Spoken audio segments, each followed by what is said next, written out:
After Ever Happy. It's such a difficult title to get your head around. Peter, or not? Yes, I have. You have, okay. Well, okay, this is a movie M-rated 95 minutes. It seems to be a film a year in what is a melodramatic teen romance franchise, and we'll give it the After name. Okay, so we're now on to the fourth. Now, unless you've actually followed the others, you might find it difficult to follow the threads because the action just starts with a presumption of character knowledge. And there's a quick summation, isn't there, at the very beginning, which takes about 2 minutes. But we started with After in 2019, then After We Collided. So I'd seen both of those. I didn't see After We Fell, which came out in 2021. Did either of you? Yeah, I saw it at the drive-in. Yep. It went to streaming.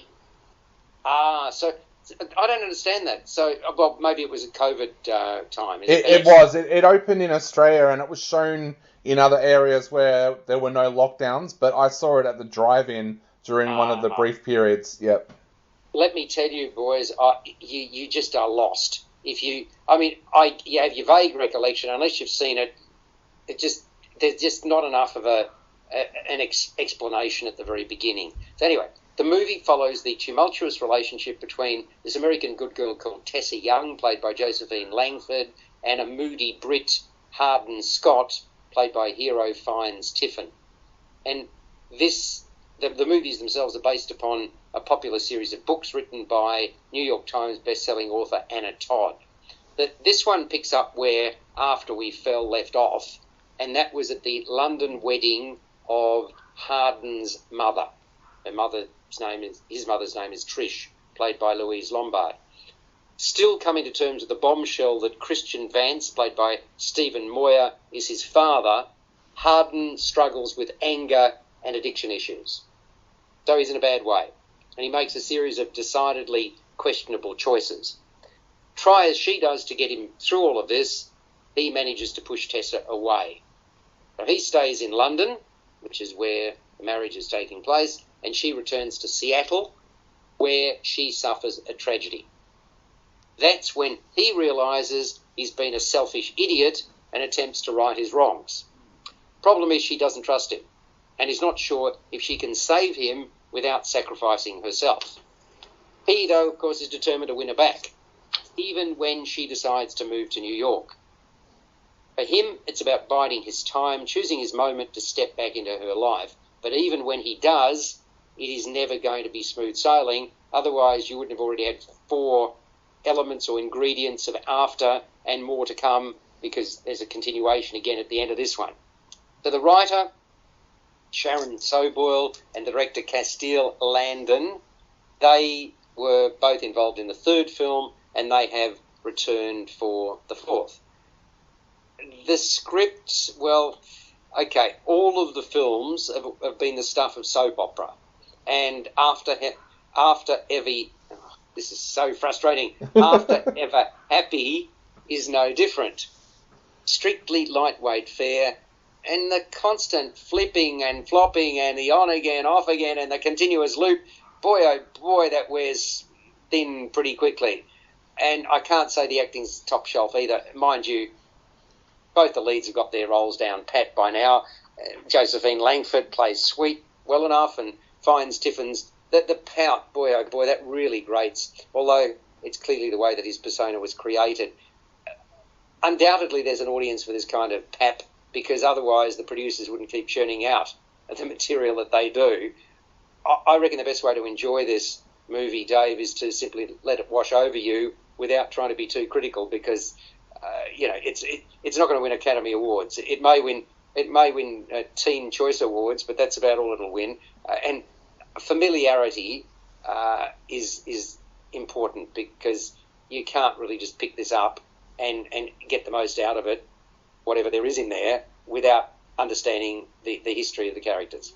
Yeah, these movies, my relationship with these movies is like the relationship in True Things. I know it's bad for me. I know I'm going to feel degraded after I've been in it, but now I need to know where it ends. I'm invested in this now. I've seen 4 of the films. I need to know how it ends. So it's absolute drivel. And I noticed in this film that things happen so quickly. It's like there's no warning that something's going to happen. This is a series that really would have been better off as a streaming service series like Gossip Girl or something like that. Why they had the idea of turning them into movies, I'm not really sure. I'm sure they've gone for that kind of Nicholas Sparks audience, but everything just happens so quickly. It's like, oh, we're happy together as a couple. Now we're apart again. Now we're back again. It's infuriating, but like I said, it's like a drug to me now. I'm so invested into it,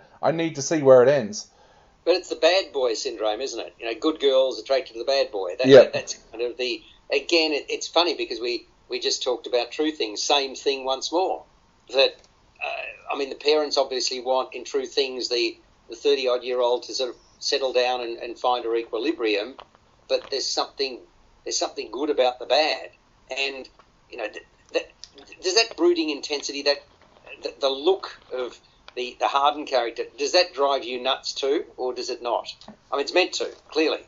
Yeah, a little bit. I kind of like his character, though. I've liked his character ever since the first film, when the big twist happens in the first film and he realizes that he likes her.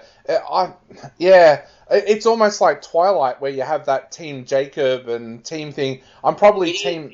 Twilight's a perfect example of, again, a movie franchise which did well. Yeah. And so, to me, that's where it's capitalising. You know, it's the younger female brigade that I would imagine would be most enamoured with this sort of stuff. Peter, hardly high philosophy, is it? No, and if we're talking about psychological character development and so on, you'd be searching for it in these films, because there really isn't. It's a film that I call straight to streaming cinema release, and in fact, if you think of Happy Ever After and just flip it, then you'll get the title. And obviously, there are 2 more films in the works that I know of. Oh, no. Are you serious? There's 2 more? Yeah. 2 more. One is a follow-up to After Ever Happy, and one is a prequel, I think called Before. One of the books was called Before. So this is going to be a never-ending saga for a younger audience. And I must admit, I found the characters quite uninvolving and just uninteresting, because they are not really properly fleshed out. They turn on a particular issue so quickly, and obviously hero Fine Tiffin is trying to emulate Marlon Brando and is not doing it particularly well. And I must say the plot twists, if you can call it that, are either predictable or are so poorly done and lead to very poor and few consequences. I mean, the whole thing is a mess, I have to say. And as I say, should have stayed. And Dave, you said it, as a streaming or as a TV series, because it just goes on and on forever, repetitively. I was not impressed at all. I don't agree with you. I think when plot twists do happen, they are... I don't think you can predict all of those. I actually thought that was, even though that flip-flopping drives you nuts because you know it's going to happen, but you can't predict the form that will take, can you, Dave? See, that's where it frustrates me because, like what you said here when she goes back to Seattle and gets bad news, there was no setup of that at all. That's what I'm saying. And that's why, Peter, I'm surprised that you said that could be predicted. I don't think you can predict that. No, because it flip-flops so much that it's predictable in its unpredictability. Oh. You're trying to tie us up in knots, and when it's in fact, the funny thing is I saw a play, which we might talk about shortly, which was exactly that drove me nuts because the language was too smart by halves. And yes, so having said that, let's get a score from you. After Ever Happy, let's go for you first, Peter. Okay, it's interesting to note the film was shot in Bulgaria, which seems to be a very appropriate place to shoot this film. It's the first. Thank you. It's the first. What's wrong with Bulgaria? Hang on, are you dissing Bulgaria now? Are you? I'm just flip-flopping all my You way are. through Thank this. you. Yeah, Josephine Langford said that this is the first time she's visited Bulgaria, and she had a very nice hotel room where she could sort of look out over the vista. So she clearly enjoyed being there. Now, that's fair enough. I mean, how nice. Hang on. And are you saying to me you wouldn't date somebody, as caring and considerate as the character she plays? Are we talking about film or real life? I'm asking real life here, Peter. You're on the psychologist's couch or the psychiatrist's couch. You're revealing parts of yourself during this conversation. Oh, of course, all the time. I mean, that's all I do in my reviews, reveal parts of myself. So what are you giving it out of 10? I give this film 2 out of 10. Oh, my golly, wow. Okay, Dave, you're going to go higher than that, surely. Not much higher. I'm giving it 3 out of 10. And now you've said Bulgaria. Well, Bulgaria is where Hostel was set. So if we could get the screenwriter and the director of this film to meet those characters from Hostel, I'd be very happy. Well, I'm going to go 4 out of 10. So collectively, with 3 reviews, we've got a huge total, massive total of 9. 9 out of 30. Right, so, folks, if you're into it, prove us wrong. Watch it and tell us that you think this is a work of absolute genius. I doubt it. Okay,